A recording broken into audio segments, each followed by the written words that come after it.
Hola, ¿cómo están? Buenas tardes, bienvenidos. ¿Cómo les va?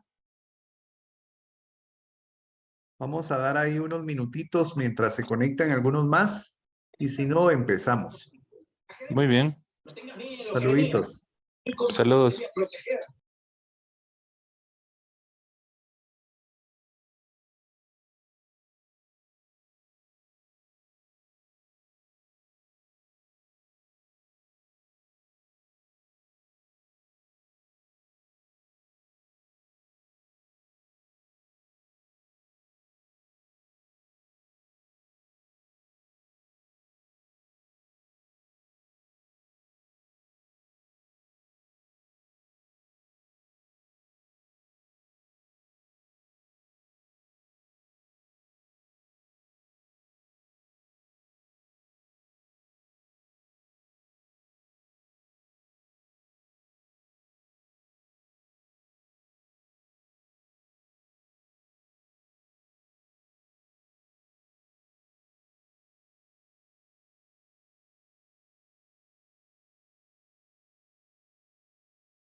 Bueno, ¿cómo están? Empecemos. Igual en la grabación queda por ahí colgada y hay algunos que no aprovechan verlo en directo, lo ven en diferido. Vamos hoy con nuestro siguiente bloque que se extendió un poquito debido a la coyuntura política que estamos viviendo y que lamentablemente la estamos viviendo, pero nos ha dado muy buen material para análisis, tanto del aspecto político como jurídico, y hemos visto una serie de cadenas jurídicas que nunca antes habíamos visto, ¿verdad? Que, digamos, la incorporación de estas cadenas jurídicas eh, probablemente las vimos en la teoría, pero el formularlas a la vida real es bien complicado. Vemos mucho derecho constitucional, hemos visto mucho derecho, digamos, en el ámbito de amparos, en materia de amparos, muy complejo y que desde luego hay una cantidad de temas que se han desarrollado que no cabe duda que son un buen material para tesis. Y esto es lo bonito porque nos está permitiendo tener estas reuniones, primero, formarnos, segundo, poder recordar algunas terminologías que vimos desde nuestras concepciones académicas, nuestras bases académicas, perdón, no concepciones, bases académicas, y otras que son cosas totalmente nuevas y que nos obligan a estar detrás, estudiando, revisando la teoría y ver qué es lo que está pasando. Eh, Vamos a hacer una breve revisión. Esta es la cuarta presentación que tenemos. En la primera hablamos un poquito sobre el estudio histórico de nuestra política. Segundo, revisamos el ambiente que nos esperaba para las elecciones ya pasadas del 25 de junio, cuál era el marco teórico, cuál era la situación. En la pasada reunión hicimos una revisión de los resultados, cómo habían quedado y qué expectativas o proyecciones teníamos. Y ahora vamos a hacer una revisión del marco teórico de qué es lo que está pasando y vamos a empezar a involucrarnos para podernos empapar sobre algunas terminologías políticas, básicamente sobre las corrientes políticas. Entonces vamos a platicar de qué es lo que está pasando. Fíjense que los partidos políticos no asimilaron los resultados que obtuvieron en las urnas y es que varios señalaron irregularidades y el miércoles 28 de junio, el miércoles pasado, pues hubo un reclamo a los magistrados del Tribunal Supremo Electoral por el conteo de votos. Esto dio a que los representantes de estos partidos políticos y su equipo jurídico presentaran un amparo a la Corte de Constitucionalidad de manera provisional a un grupo de 9 partidos. Fueron los que se reunieron. Si se han dado cuenta, algunos ya se han hecho para atrás diciendo que no era exactamente eso lo que querían. Y esto obligó a que se generara una serie de pasos para la verificación de actas.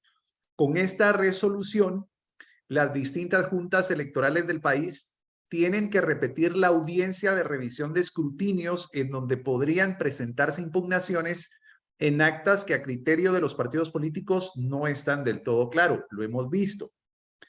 Ahora bien, decidí yo ponerles acá un poquito de cómo se maneja en cuanto a cadena jurídica el proceso durante la parte de, digamos, el día de elecciones. Al terminar a las 6 de la tarde que se cierran las urnas, ¿qué pasa? Para esto, pues, es importante considerar que dentro del apoyo jurídico tenemos dos documentos que no podemos perder de vista, que es la ley electoral y de partidos políticos y el reglamento. Perdón, la Constitución. Dentro de la ley electoral de partidos políticos, aquí les dejo los artículos con los cuales yo me basé para mi respuesta jurídica. Las juntas receptoras de votos son 5 personas que atienden la mesa cuando votamos. Si ustedes se recuerdan del 25 de junio, que no es hace mucho, hay 5 personas, se conforman por ciudadanos empadronados, pero que no están afiliados a partidos políticos. Ellos, en cuanto terminan las elecciones, a las 18 horas, inician inmediatamente el conteo de votos. Lo hemos visto en la televisión, en la radio, y todos los partidos tienen derecho a tener un fiscal por mesa verificando que el conteo sea el correcto. Viene el presidente de la Junta Receptora de Votos y tiene que ir enseñando voto por voto, y si en algo no estuviera claro, los fiscales de los partidos pueden impugnar en ese momento el voto.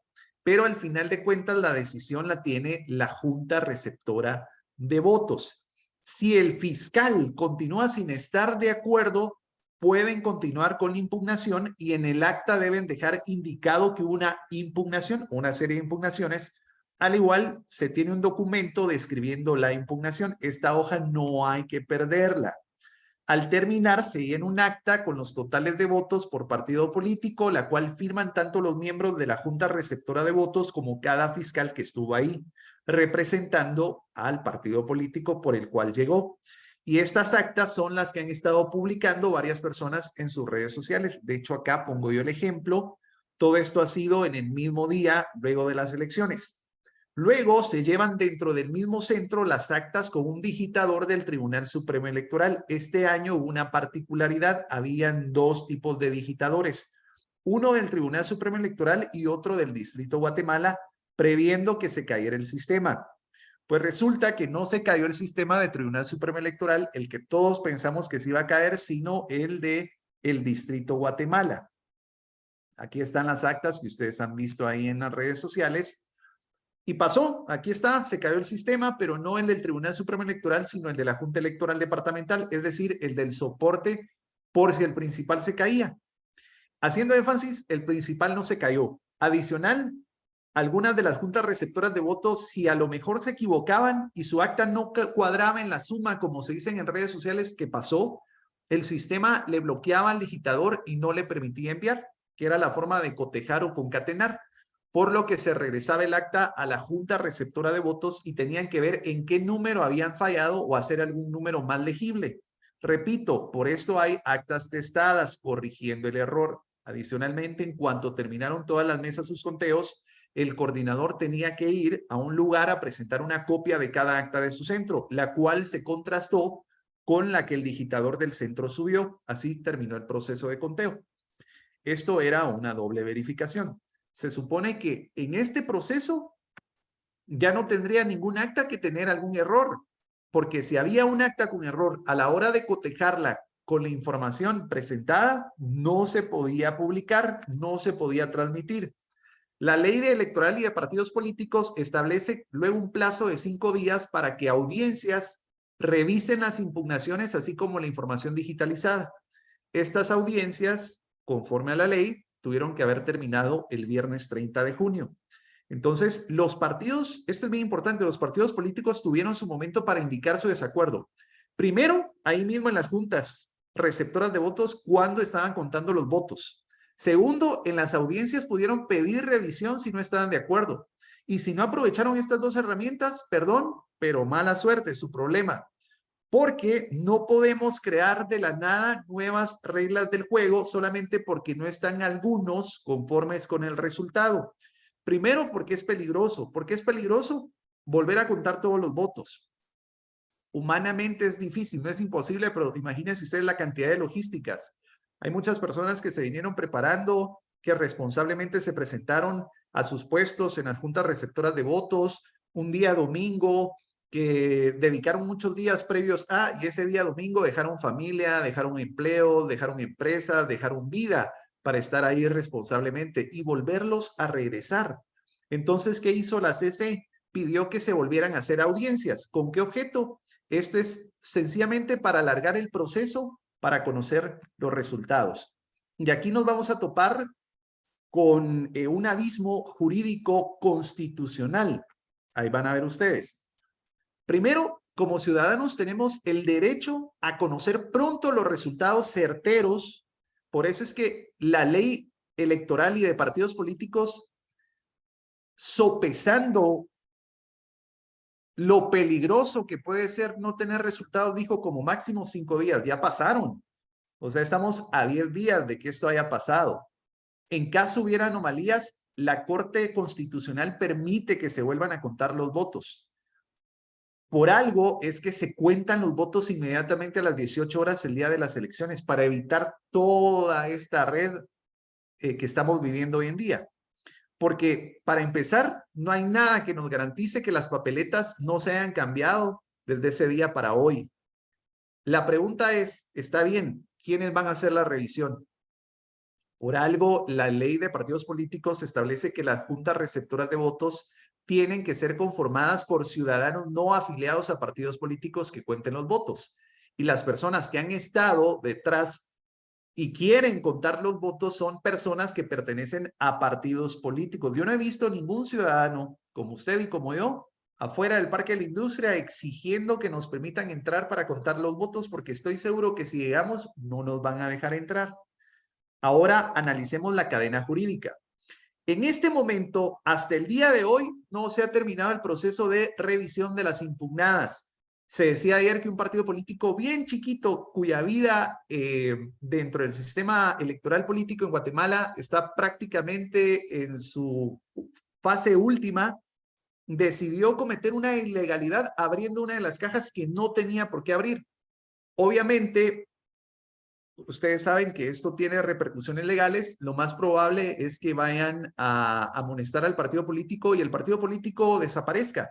Pero lo que nos deja es otra vez este letargo y esta atemporalidad, porque estamos viviendo una temporada fuera no del marco legal, sino de lo que procedería después de haberse realizado el conteo final y emitir los resultados de las elecciones del pasado 25 de junio. Entonces, lo único que nos dejó fue alargar esta situación que nos está creando cada día y cada hora que pasa un agujero jurídico, porque quienes presentaron amparos, más que repetir elecciones, buscan suspender la adjudicación de cargos, porque lo que hace es que el Tribunal Supremo Electoral, de forma consultiva, no vinculante, le pide a la Corte de Constitucionalidad qué hacer. Y entonces Corte de Constitucionalidad regresa a este asunto que compete al Tribunal Supremo Electoral.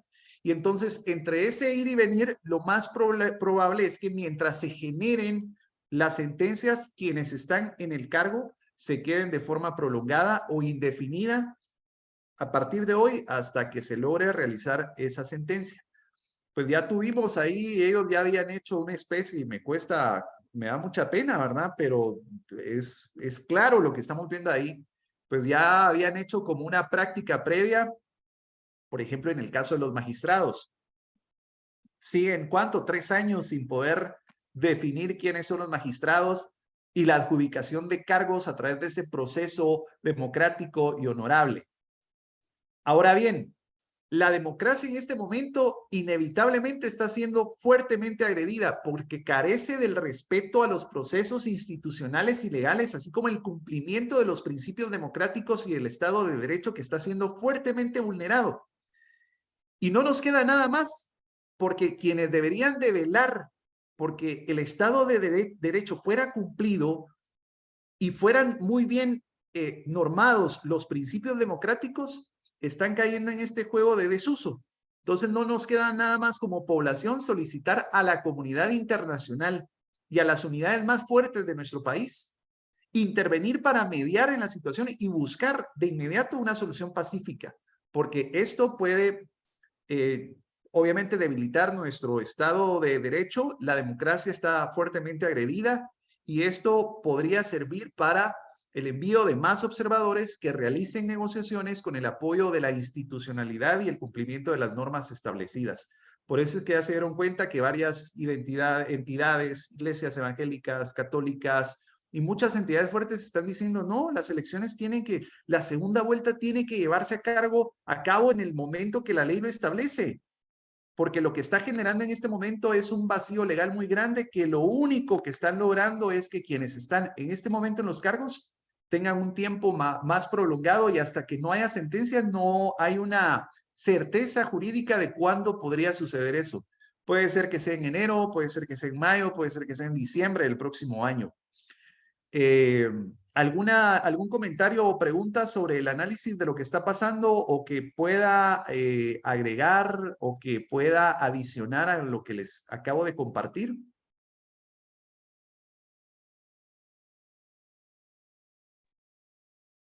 Sí, yo. Hola, buenas tardes. Buenas tardes. La verdad que en lo personal sí me preocupa bastante todo el ambiente que se está viviendo, es de mucha incertidumbre, porque a estas alturas ya debíamos tener los resultados oficializados por parte del TSE. Y mi duda y mi preocupación es también, porque estaba leyendo, no recuerdo en dónde ahorita, pero si no se apresuran con el reconteo de las actas para antes del 20 de agosto, que es la segunda vuelta, puede que no se lleve a cabo, o me equivoco, o qué pasa si esto no se define para la fecha de la segunda vuelta. Esa es como mi duda. Claro, mientras ahí generaría una sentencia, pero mientras se genera la sentencia, recordemos que ahorita el problema no es que se lleve a cabo la segunda vuelta. Esa es como la punta del iceberg. Lo que pareciera que están buscando acá a través de una estrategia jurídica es que no se puedan entregar los cargos. Es decir, la prolongación del cargo. Porque toda vez no se lleve a cabo la oficialización de los resultados del pasado 25 de junio, la ley establece que no podemos, en el caso del Ejecutivo, pasar a una segunda vuelta porque no habría balotaje si no hay un escrutinio final. Entonces, mientras eso sucede, la Corte de Constitucionalidad ampara que puedan seguir quienes están en este momento a cargo mientras que eso se logra resolver. Es decir, no tenemos resultados oficiales de las 5 votaciones que se realizaron, pero quien más vulnerable está en este momento es, digamos, la entrega del puesto ejecutivo, porque es precisamente sobre este poder que se hicieron las impugnaciones o los amparos para poder volver a contabilizar los votos. Entonces pueden pasar una semana, 2 semanas, 3 semanas, un mes, 3 años, como ha pasado con la Corte de Constitucionalidad, y vamos a tener al partido oficialista en el Ejecutivo el tiempo que la Corte de Constitucionalidad pueda resolver la sentencia. Eso es lo que va a pasar. Entonces, pareciera que la estrategia fue prolongar, estar en el poder, no los 4 años que la Constitución indica, sino el tiempo que se tarde la Corte de Constitucionalidad en generar la sentencia. Lo que pasa es que en el momento de realizar estas leyes, creo que no fue previsorio tomando en consideración la honorabilidad de cada una de las normas y de los documentos orgánicos que forman parte de las instituciones involucradas en el proceso. Dijeron, esto no va a pasar por la honorabilidad, porque todas luchamos, todas las entidades y organizaciones luchan para que se dé un proceso democrático transparente sin sopesar hasta dónde puede llegar nuestra vulnerabilidad del Estado de Derecho, que no solamente el Estado de Derecho ha sido vulnerado, sino además en este momento está siendo corrompido porque están tratando de crear reglas de juego no existentes. Entonces es una situación muy delicada porque era lo que yo les decía. Algunos dicen, sí deben de abrir las cajas. Otros dicen, sí, pero solo las impugnadas. Otros dicen, no tienen que abrir ni siquiera las impugnadas porque ya tuvieron el tiempo de impugnar. Es como que abrimos a un paciente, lo vamos a operar de la vesícula, lo cerramos y de repente le digo, ¿sabe qué? Se me olvidó decirle que era también no solamente de la vesícula, sino del apéndice. y el pobre paciente ya fue cerrado, ya fue suturado, el dictamen fue entregado y volverlo a abrir. A ese nivel de peligrosidad está en este momento la situación política de nuestro país.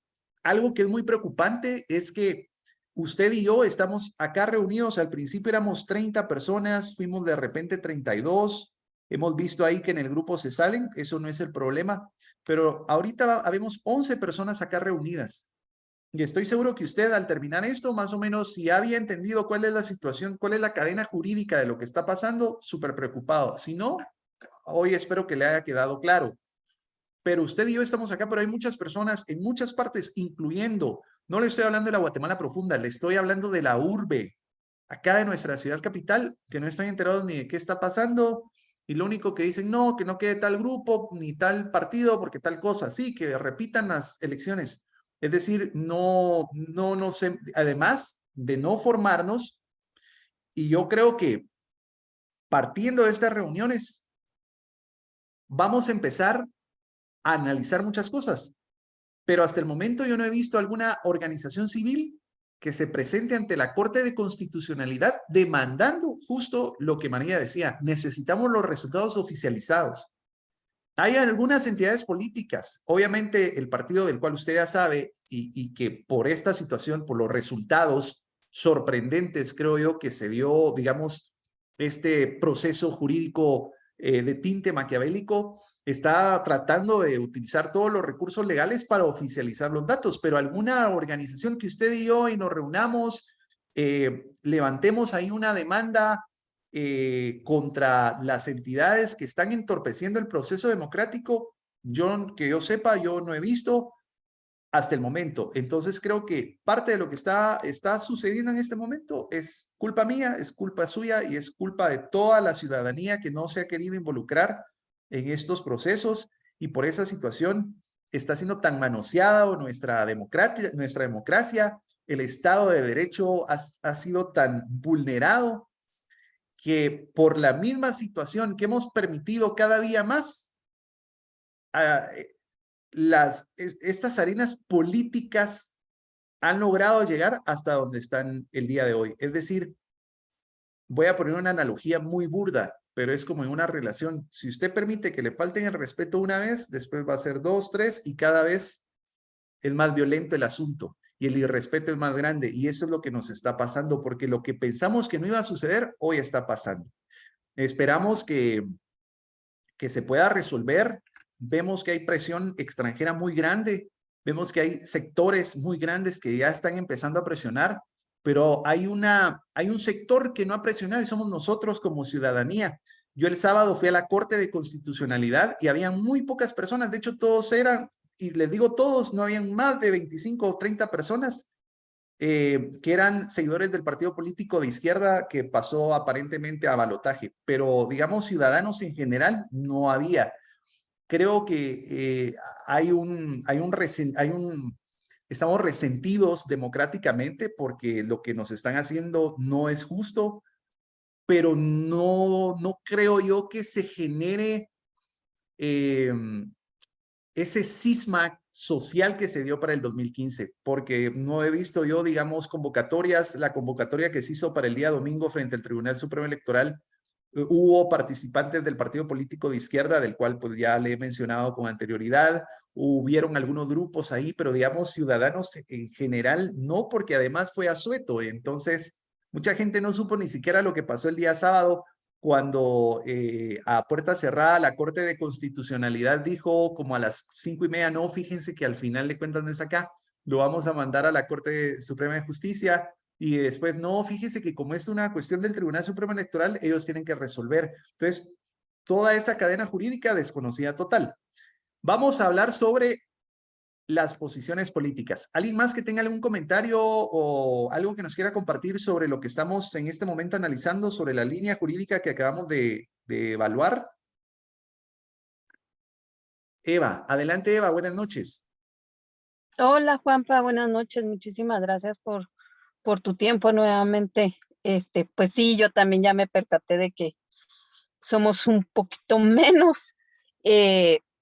pero es cabal, es una apatía, una indiferencia que, que se generó, no sé si como una cultura o, o estamos tan llenos del qué hacer propio que no nos damos cuenta. Somos un país que realmente siempre pensamos de manera individual, no pensamos de manera colectiva. Se ve en las instituciones del Estado trabajando, duplicando actividades cuando juntos realmente sí seríamos o haríamos generar el cambio, pero no, duplicamos esfuerzos económicos y humanos. Y creo que esa quizás sea la respuesta. Somos apáticos, alguien más lo va a hacer, alguien más va a decir, no me enteré, ¿verdad? Yo el día martes llegué a la oficina y les digo, ay, qué serio está lo de la corte y estaba viendo. Ay, no, ni quiero saber porque todos son iguales, todos son lo mismo. Dentro de sus grupos hay gente tránsfugas que nada más llegan a colocar el punto negro en lo que pensamos que pudiera ser la solución, pero al escarbar nos damos cuenta que la gente pues igual y está corrompida, ¿verdad? A mí me impactó muchísimo cuando el excomisionado de la CICIC en Guatemala dijo el 100% de la población de Guatemala es corrupta. Y yo decía, ¿cómo así?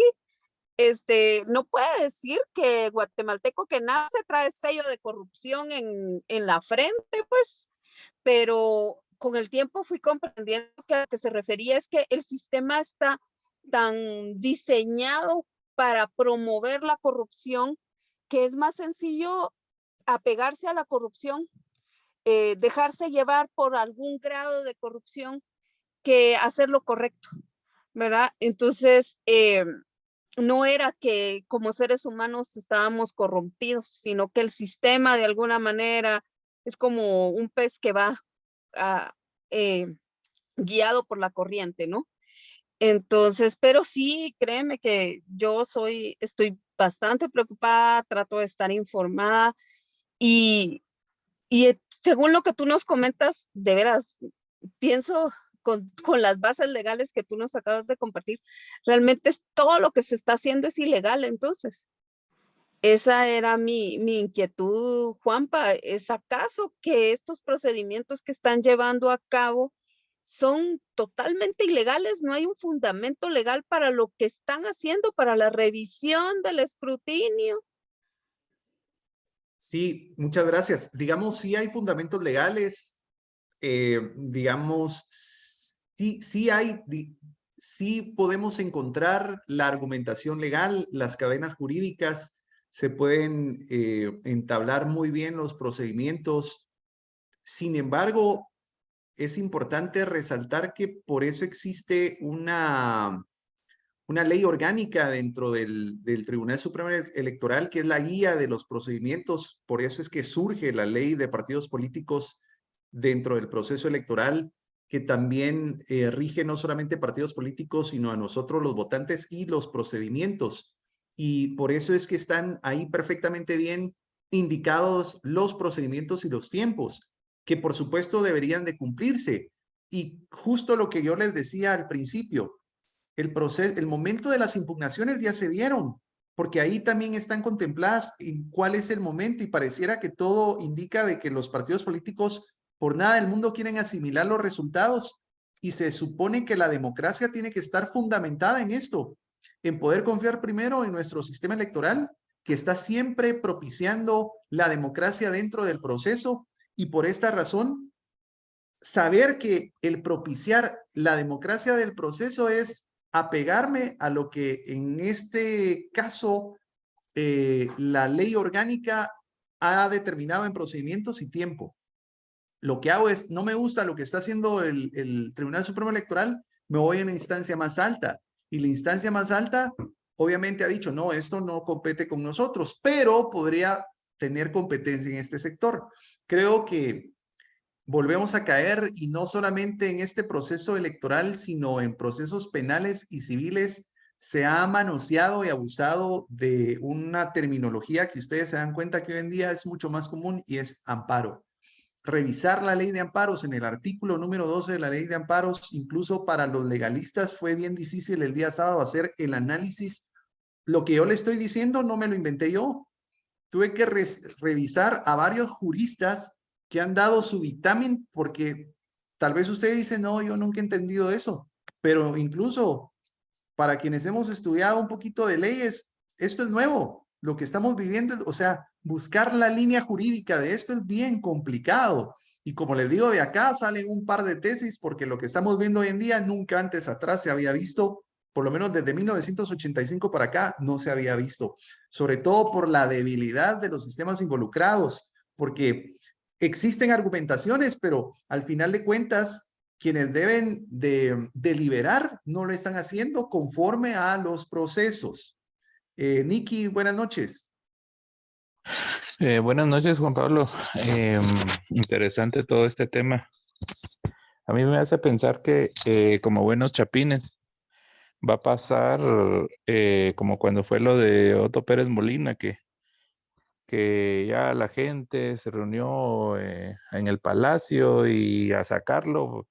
Y esto va a explotar el 14 de enero a las 14 horas, cuando el señor ese todavía siga sentadito y que como es legal que siga ahí porque no se ha definido, ahí es donde ya vamos a andar igual que los parisinos quemando Tikal Futura, quemando buses, haciendo de Guatemala un desastre tipo lo que está pasando en Francia, ¿va?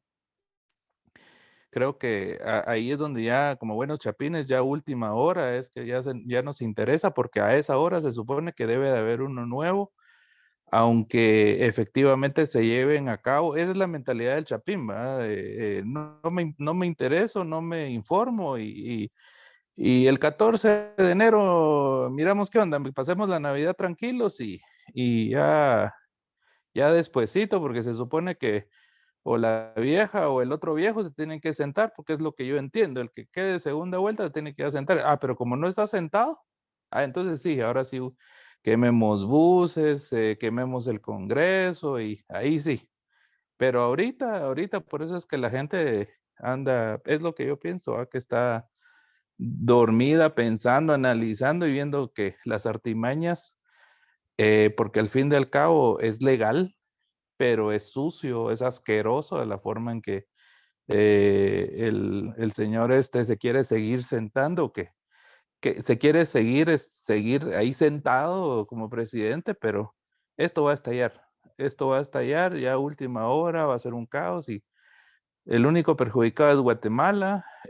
¿Quién va a querer venir a invertir en un país que en cualquier momento queman el Congreso, no hay seguridad? Es un caos, lamentablemente es que permitir ese juego asqueroso que hace esa gente, al final, ¿qué le vamos a dejar a nuestros hijos?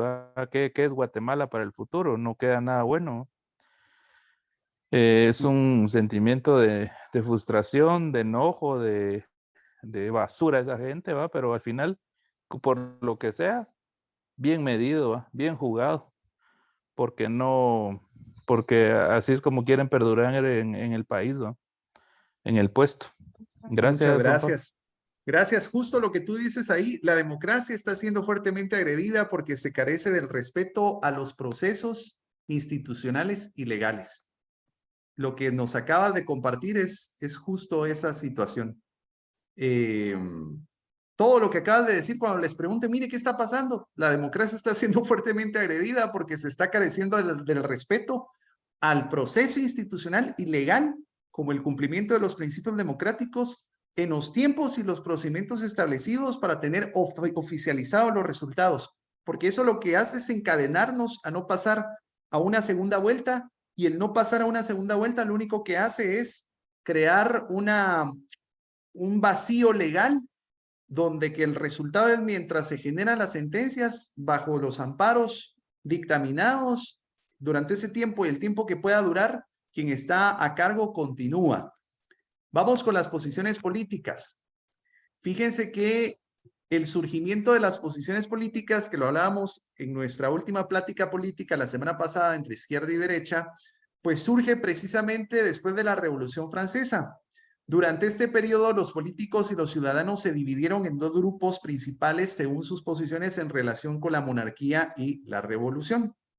Ya les había yo compartido en el jueves pasado, de que justo sucedió después de la Revolución Francesa, pues decidieron en algún momento volver a tomar el orden de la situación y generar todos los procesos para el Estado de Derecho, porque obviamente después de este cisma político y social, pues había que restablecer el Estado de Derecho y el orden, y empezaron a generar una serie de reuniones. Y estaban reunidos, digamos, en la mesa principal, y los que se empezaron a sentar del lado derecho eran aquellos conservadores que estaban totalmente de acuerdo con todo lo que sucedía y todo lo que en ese momento quienes estaban tratando de reintegrar o rehacer el orden estaban de acuerdo, y los de la mesa de izquierda eran todos los que estaban en contra. Y bueno, a partir de ese momento, los que estaban del lado izquierdo, muchas veces cuando habían propuestas, ellos decían, no, no me parece, o estaban en contra de la situación, y los que estaban del lado derecho, pues estaban de acuerdo con la parte conservadora. Y es como surgen esas divisiones, las divisiones políticas entre la derecha y la izquierda. Solo una preguntita, ¿ven la presentación? Porque creo que se me perdió en algún instante, ¿no? Sí se ve. Sí se ve. Ah, va, perfecto, está bien. Entonces es como surge la derecha y la izquierda, de esa manera. Acá los tenemos. El surgimiento de las posiciones políticas. A lo largo del tiempo, la distinción entre izquierda y derecha se ha ampliado y ha adquirido diferentes significados en diferentes países y contextos políticos. A menudo la izquierda se asocia con políticas más progresistas como la defensa de la igualdad social, la justicia económica, la redistribución de la riqueza, la intervención totalitaria del Estado en la economía y todo en pro de los derechos sociales. Por otro lado, la derecha suele estar asociada, y es bien importante que se den cuenta lo que la teoría nos dice, pero lo que la práctica nos ha dado como resultado y que los nuevos políticos han logrado poner en sus tesis. La derecha suele estar más asociada con políticas conservaduristas, defensa de la libre empresa, la responsabilidad individual, la menor intervención estatal y la preservación de las tradiciones. Pero ¿cómo surgen las posiciones políticas? Es importante destacar que las posiciones de izquierda y derecha son amplias y pueden variar según el país. Esto es bien importante porque la derecha de nuestro país no tiene la misma esencia o los mismos principios de la derecha de un país, por ejemplo, Estados Unidos. Nuestra derecha no es la misma derecha, aunque sea una derecha central o una derecha extrema derecha, no tiene la misma doctrina de una derecha extrema, por ejemplo, en Francia, que lo hablaba Nikki, o de un país como Inglaterra, o de un país como la Unión Soviética, la ex Unión Soviética, ahora Rusia. Entonces, es importante tomar en cuenta que las posiciones políticas no se pueden generalizar, y los partidos progresistas de un país como Uruguay o Paraguay no puede tener la misma doctrina izquierda progresista de un país como Guatemala. Los partidos políticos de izquierda, por ejemplo, de México, difícilmente pueden tener el mismo adoctrinamiento de una izquierda, por ejemplo, de Guatemala, porque las características, los ambientes políticos, los procesos, aunque parecieran iguales, tienen respuestas distintas porque somos poblaciones distintas. Y entonces esto lo que refleja es la diversidad de opiniones y muchos enfoques en el ámbito político. Por ejemplo, hablemos de la derecha. La derecha es la posición que se caracteriza por una serie de principios y valores que enfatizan la libertad individual, la responsabilidad personal, la propiedad privada y la libre empresa. Y acá encontramos algunas características muy grandes que no precisamente todas las derechas tienen que caber en esta caja de derecha. Por ejemplo, uno de las principales características de la derecha es el liberalismo económico, que defiende la economía de libre mercado donde la intervención estatal se reduce al mínimo. El conservadurismo social, la derecha tiende a valorar y preservar las tradiciones, la familia, la moralidad, los valores culturales y puede mostrar resistencia a cambios sociales, por ejemplo, y temas coyunturales, dícese aborto, homosexualidad y un montón de temas que han sido coyunturales porque el conservadurismo social evita hablarlos, mucho menos tratarlos o proponerlos. También la derecha tiene fuerte nacionalismo y patriotismo, donde suele enfatizar el amor y la lealtad a la nación y abogar por políticas que promueven la soberanía nacional. Y en cuanto a seguridad y el orden, la derecha valora la seguridad y el orden público y apoya políticas que refuerzan la ley y el orden, así como una postura firme en asuntos de seguridad nacional. Tenemos un claro ejemplo, Nicky lo decía, Francia. Ahorita creo que los ojos deben de estar sobre la política que está pasando en Francia, por qué han habido conflictos tan seguidos, qué fue lo que destapó el conflicto la semana pasada con la muerte del joven, pero también tenemos, por ejemplo, el caso de Estados Unidos, que hace énfasis en la seguridad y vemos a una policía demasiado radicalizada. De hecho, los franceses decían en varias entrevistas la semana pasada que necesitan que la policía francesa deje de estar americanizada porque están tomando estrategias demasiado radicales. Y acá les pongo el espectro político, que es creo que la forma más sencilla de entender gráficamente. Tenemos los dos pesos políticos, izquierda y derecha, donde vemos que la extrema izquierda está al extremo y la extrema derecha está a la extrema. Y que todo parece indicar que lo que nosotros deberíamos de buscar es el centro. Es decir, un poquito de centro izquierda y un poquito de centro derecha, pero la pregunta es cómo llegar ahí. Fíjense que la derecha tiene estas características, el conservadurismo, que es una corriente importante dentro de la derecha política y que busca la preservación de normas culturales y morales. El liberalismo clásico tiene una fuerte presencia dentro de la derecha. ¿Por qué? Porque está enfocada, sí, a los valores, a los principios, al resguardo del ser humano, pero también, sobre todo, al libre mercado y la limitación del poder de Estado. Es decir, el gobierno está precisamente para administrar, pero no debería tener mayor injerencia en decisiones de economía, no debería de tener mayor injerencia en la distribución de la riqueza, sino ese es el resultado de muchos sistemas económicos. Tenemos el nacionalismo de derecha, que es una corriente que se enfoca en la defensa de la identidad nacional y la soberanía del Estado. Digamos, encontramos algunos casos particulares como los republicanos en Estados Unidos que tienen mucho de esta esencia de nacionalismo de derecha. Y está el neoliberalismo, que es una corriente económica y política que aboga por una mayor liberalización de la economía, reducción de regulaciones estatales, promoción de la libre competencia y que muchas veces también se ha desvirtualizado y se le ha llamado izquierda progresista. La derecha ha sido asociada a la conservación del statu quo, es decir, mantener que los ricos estén arriba, que los pobres estén abajo, que pequeños grupos, pequeños núcleos sigan la explotación de la riqueza de las mayorías y que las minorías tengan el control. Y que desde luego es un calificativo reservado a los conservadores porque lo que buscan ellos es un orden establecido en el sentido de que la persistencia del sistema debe de continuar. ¿Por qué? Porque ha funcionado así. Y que alguien vaya en contra de este sistema, rápidamente se le va a llamar izquierda porque está radicalizando algo que ha funcionado.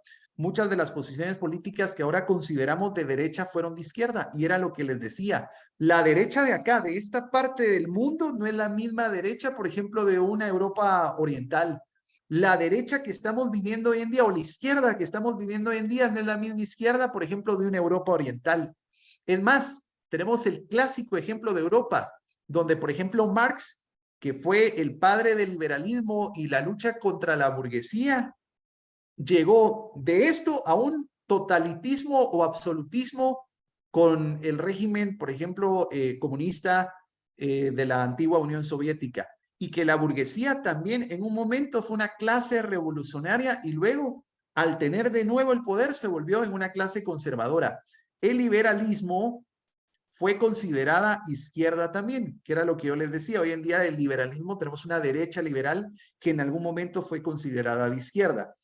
Las posiciones, la identificación de la derecha con el conservadurismo y de la izquierda con el progresismo es una identificación común y en uso todavía. Sin embargo, no nos explica nada, salvo en algunas circunstancias. Por ejemplo, no es lo mismo decir católico a decir izquierdista, porque yo sé que católico viene de creyente en Cristo, que es una iglesia apostólica que fue fundada por Jesucristo y se transmitió esa doctrina a través de los apóstoles, que es romana, porque ahí empezaron las primeras comunidades. Esto lo tengo claro, y en el momento que alguien que me dice católico, además la palabra católico significa universal, yo ya sé cuál es su doctrina, aunque no la entienda, yo sé que puedo ir a una fuente para conocer esa doctrina.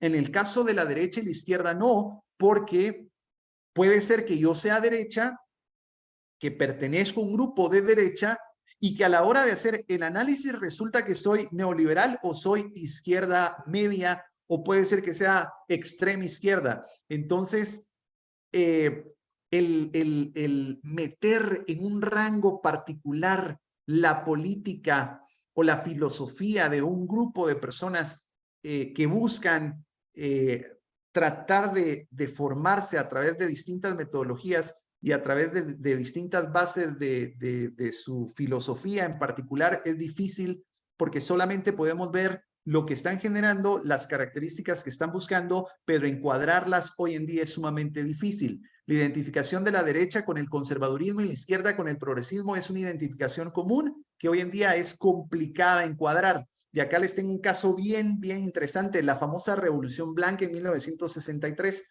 Pues resulta que Irán, siendo un país radical, estaba acostumbrado a que la iglesia tuviera el control de las decisiones, de que pequeños grupos tuvieran el control de la mayoría, y en este momento viene un presidente que viene a cambiar totalmente la forma de manejarse. Hay una reforma agraria, decide tomar algunas tierras que estaban solamente en el control de pequeños grupos y decide entregar estas tierras para la producción, empieza a generar una serie de políticas muy al estilo occidental y que desde luego a la oligarquía esto no le parece y estos pequeños grupos empiezan a buscar la forma de poder quitar a este gobernante y sucede algo en particular. Las personas que estaban más contentas eran los que menos tenían. Tenemos toda la parte contraria, las reformas de Stolypin, que en 1906 es tomado como dirigente de la Unión Soviética y él decide quitarle las tierras al pueblo y que la oligarquía se haga cargo de las tierras que en ese entonces pertenecían o fueron entregadas al zar. En el caso de la Revolución Blanca, la gente, la mayoría, no estuvo en contra de lo que se había realizado y quienes buscaban quitar del poder a este presidente fue la oligarquía, la minoría, que de hecho se generó una guerra de Estado en 1979 y fue cuando a través de este golpe de Estado es quitado este presidente. En el caso de la reforma de Stolypin, ambas reformas son extrema izquierda, pues viene Stolypin, le quita la tierra a los más desfavorecidos y todas las tierras son entregadas a la oligarquía. Obviamente, en este caso, las personas se molestan. Ambas políticas fueron políticas demasiado extremas, pero cada una tiene una resolución distinta. ¿Por qué? Porque la idea de progreso puede identificarse con la derecha o con la izquierda. En el caso de la Revolución Blanca fue un progreso que iba inclinado hacia la izquierda. En el caso de la reforma de Stolypin fue un progreso que fue inclinado hacia la derecha. Pero ambas fueron formas de gobernar izquierda progresista. No sé siempre de derecha y no sé siempre de izquierda, en el mismo sentido que se dice que como comunista, liberal o católico. Yo puedo creerme comunista y resulta que soy derecha neoliberal. O puede ser que yo sea o me considere dentro del conservadurismo y resulta que soy una izquierda progresista. En otros términos, la derecha e izquierda no son palabras que designen contenidos fijados de una vez y para siempre. Por ejemplo, dentro de la derecha conservadurista encontramos el nacionalismo que está dividido en extrema derecha y derecha neoliberal. Por ejemplo, en la extrema derecha encontramos el fascismo y el nazismo. El fascismo fue una ideología, un movimiento político, un sistema de gobierno totalitario, es decir, el sistema de gobierno y el control pertenecía y estaba debajo solamente de una persona o un grupo de personas. Y adicional, tenemos que dentro del el fascismo tenemos algunas características importantes. Defienden la superioridad de la raza, defienden a la patria, hay una necesidad de emplear la violencia contra los que están en contra de, y los regímenes fascistas han tenido rasgos personalistas, militares y corporativistas, es decir, el control está solamente en una persona o un grupo de poder, y regularmente quienes han estado a la cabeza han surgido de grupos militares que buscaban en algún momento contemplar la idea de un Estado de derecho republicano y que terminaron siendo dictadores, y que además de ser dictadores, no solamente había una persecución, sino tenían la totalidad del control. Y no solamente del control del sistema como tal, sino de las personas en general. El concepto de nacionalismo viene de la palabra latina faces, que eran las antiguas insignias que portaban los magistrados de la antigua Roma como símbolo de autoridad.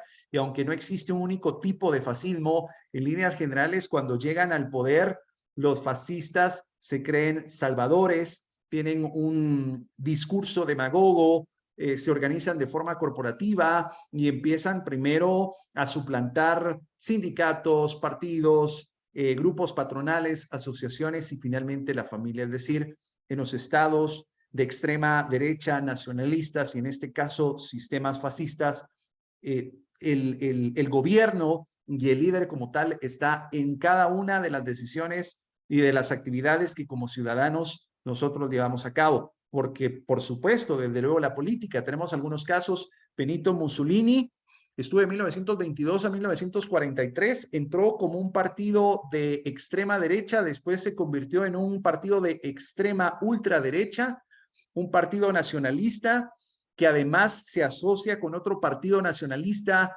llamado nazi cuando empieza la Segunda Guerra Mundial. Pero sus malas decisiones, buscando la supremacía de poder en Europa, el problema económico en el cual se encuentra Italia, finalmente deciden quitarlo del poder. Él se queda con una pequeña porción en la parte superior de Italia y vienen los nazis y vienen a recuperarlo y lo logran salvar, y él se queda, después vuelve a regresar buscando de nuevo la conquista del poder en Italia, y es cuando finalmente es tomado, es encarcelado, es enjuiciado y finalmente pues es puesto a la horca. Le quitaron la vida a Benito Mussolini en 1943. Tenemos a Francisco Franco. El franquismo es un tema que nos lleva mucho tiempo porque hay muchas de las... A ver, el franquismo es como el ubiquismo. Hay muchas personas, abuelitos que hoy en día que dicen, ay, cuando estaba Ubico todo era distinto. Pero hay otro grupo de personas, y quienes hemos tratado de estudiar un poquito la historia, que nos damos cuenta que el ubiquismo no fue tan bueno. ¿Por qué? Porque buscaba un sistema político de ultraderecha totalista que lo único que logró con el ubiquismo es el enriquecimiento de las arcas personales del señor Ubico y de las personas que estaban a su alrededor, conocidos como ubiquistas, y que lo que en ese momento contempló fue primero una vulnerable y un golpe muy grande, un golpe violento al Estado de Derecho de nuestra nación en aquel entonces, donde la democracia se vio fuertemente violentada.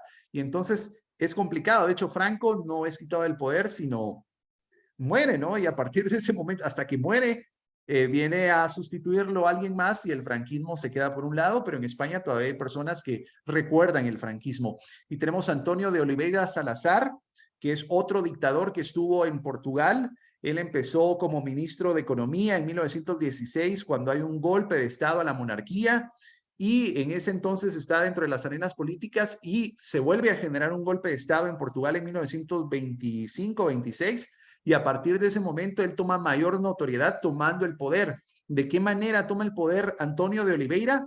Como el salvador del pueblo. Él va a regresar la democracia, va a gestionar el sistema económico de Portugal. Él tuvo una imagen importante porque después de que el Estado fue cooptado primero por la monarquía y después por los líderes que tomaron el Estado, pues hubo una recesión. y él dio algunas estrategias para poderle hacer frente a la recesión. Y él dice que va a regresar todo lo que el pueblo portugués merece y necesita, y es todo lo contrario. Empieza con opresión, el sistema es totalitario, quienes no estaban de acuerdo hay persecución política, digamos, no hay un balance, entonces se ve fuertemente golpeada la democracia y encontramos otro partido nacionalista de extrema derecha que es el nazismo, una ideología política y un régimen totalitario que surge en Alemania, pues todos conocerán a Adolf Hitler, y se basaba no solamente en los principios del fascismo, sino además tenía racismo, antisemitismo y era totalitario, la forma en donde todo se regía en una imagen principal de un personaje que es Adolf Hitler, y dentro y debajo de Adolf Hitler estaba el famoso Tercer Reich, donde se encuentran algunos personajes muy oscuros que la historia pues nos ha revelado. Se caracterizaba por la promoción de la supremacía de la raza aria, considerada por los nazis una raza superior, y la discriminación de grupos considerados inferiores, en particular judíos, gitanos, homosexuales, discapacitados y otros. Y tenemos otra derecha que no es tan extrema, que no es ultra extrema derecha, pero es una derecha un tanto extrema, que son los republicanos en Estados Unidos. No quise poner la foto acá, pero si alguien me dice a quién se parece este señor que estoy aquí apuntando, ¿qué respuesta podrían darme? Trump. A Donald Trump. Donald Trump es la imagen más clara de cuál es el conservadurismo norteamericano a través de los republicanos, que fue un partido fundado en 1854 y que dentro de sus bases filosóficas esenciales es el conservadurismo fiscal, porque tienden a abogar por políticas económicas que enfaticen en la reducción de impuestos, la libre empresa y la menor intervención del gobierno en la economía. Y pues en el ámbito social no se hablan de temas como el aborto, los derechos de las armas. Ahí sí, la religión y la moralidad son temas que ya están, cosas que ya estaban desde que llegaron, y para qué las vamos a tocar. Y mantienen una postura firme en temas de seguridad nacional, incluyendo una fuerte inversión en defensa y una política exterior mucho más agresiva. La conclusión de la derecha: el término derecha no solo puede asociarse a los conservadores, sino también a los reaccionarios, porque también han habido grupos quienes han intentado regresar el reloj de la historia a tiempos y situaciones previas. Por ejemplo, después de la Revolución Francesa surge la monarquía borbónica, y que hasta la fecha sigue gobernando España. Y habían muchas personas, porque además la monarquía borbónica se logra distribuir no solamente en países de España, sino hay un país que se llama Liechtenstein. Ahí, de hecho, el rey pertenece a la monarquía borbónica. Entonces hay una redistribución del poder monárquico, y hay muchas personas que dicen, no, mejor hubiéramos dejado la monarquía solo aquí en Francia, tan poderosa que era la Francia de aquella época. Entonces hay que tener muchísimo cuidado con los ultraderechistas reaccionarios. Y aunque parece que el pragmatismo se ha apoderado de las principales corrientes políticas, el pragmatismo es aquella filosofía que se vuelve popular a principios del siglo XX, que nos dice que no existe una sola verdad, y que las verdades se van a ir comprobando conforme nosotros vayamos practicando la famosa prueba y error. Entonces, cuando hablo de tendencias pragmáticas dentro de la política, es que lo que yo pienso que estoy en este momento desarrollándome y mi postura es la postura correcta. Y entonces hay otras posturas que también consideran que son correctas. Por eso no podemos hablar de un totalitarismo dentro de las corrientes políticas, porque no nos podemos atrever en pleno siglo XXI a encajar cada una de las corrientes. Es muy peligroso decir, por ejemplo, que X partido es un partido izquierdista, progresista, porque hay muchas de las características que no encuadran dentro de una izquierda progresista. Y es también muy peligroso decir que la antagónica en este caso es una derecha conservadora, porque hay muchas de las cosas que tanto ella como imagen o como líder del partido político y las bases filosóficas del partido político han hecho que no encuadran dentro de una derecha conservadora. Es bien peligroso decir que yo soy conservador y que yo creo en todo lo que el conservadurismo ha establecido, cuando mi práctica y mi pasado dice que yo no estoy encuadrado dentro de un conservadurismo. Entonces creo que lo más sano hoy en día es inclinarnos hacia una política, pero no una política ideológica, sino una política que busque restablecer el Estado de Derecho que busque de cualquier forma restablecer la democracia y que le permita a cada uno de los grupos participar para poder mantener un balance y que podamos recordar esos momentos históricos después de la Revolución Francesa, en donde lo que se buscaba, contemplando siempre con bases éticas y morales y la idoneidad de que cada uno de los que representaban, buscar cada uno poner su postura, pero siempre buscando la democracia, la transparencia y sobre todas las cosas, permitiéndonos vivir en un estado de derecho que justo eso, busque mantener el estado de derecho y donde cada uno de los grupos van a ser escuchados, considerados y darles la oportunidad que también puedan proponer. Debemos de buscar nuestras ideologías que vayan siempre a la búsqueda de el bien común y sobre todo en nuestro caso particular, dícese Guatemala, buscar alternativas políticas que a través de sus medios busquen contrarrestar una enfermedad tan grande que hoy en día es conocida como la corrupción. Así que esto es lo que les podría compartir sobre la derecha. La próxima semana vamos a seguir analizando y vamos a ver qué es la izquierda. ¿Alguien que tenga algún comentario o alguna pregunta?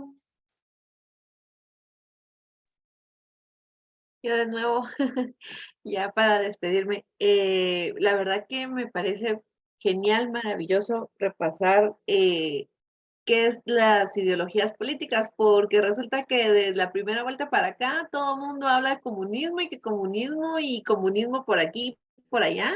Y justo lo que decías, o sea, para mí es muy complicado y peligroso que personas que tengan pues una audiencia grande, que son líderes, ahorita estén diciendo que el comunismo aquí, el comunismo allá, cuando realmente no es solo el comunismo, o sea, hay demasiadas corrientes ideológicas con tantas características que pues vale la pena profundizar, conocer, para no caer en eso de decir, ay, comunismo, justo como lo que pasó con Arbenz, ¿verdad? Que lamentablemente él salió del poder por esa idea que se tenía de que como era comunista nos van a quitar todo y entonces creo que sí, es muy bonito. Gracias por tomarte el tiempo de investigar, de explicar, de profundizar en cada tema, porque sí es mucha inversión de tiempo, ¿verdad? De hablar, o sea, dar a conocer esto, sí requiere mucha profundidad, pero más que todo eso, o sea, gracias por el tiempo y de tomarte, de explicar a profundidad qué es eso.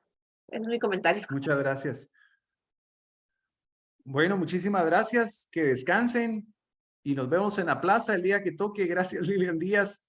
Debemos de mantener siempre, preservar el Estado de Derecho, mantener intacta nuestra democracia y sobre todo a través de las vías más pacíficas, ¿verdad? Tratar de restablecer el Estado de Derecho, buscando siempre el bien común y especialmente de aquellos grupos que han sido desabastecidos y desatendidos durante mucho tiempo. Y ahí incluimos nosotros, porque ahorita nos tienen desatendidos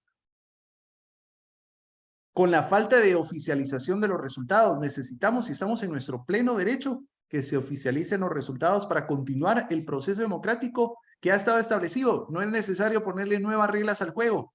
Si ya hubo personas de un profesionalismo y una ética muy grande que se dedicaron justo a esto, a poder armar nuestro programa electoral. No es necesario ponerle nuevos eslabones a la cadena jurídica, ya todo está establecido, solamente queremos que se oficialicen los resultados para continuar en este proceso democrático. Feliz noche, muchas gracias. Feliz noche, gracias a ti, nos vemos. Feliz noche. Feliz noche.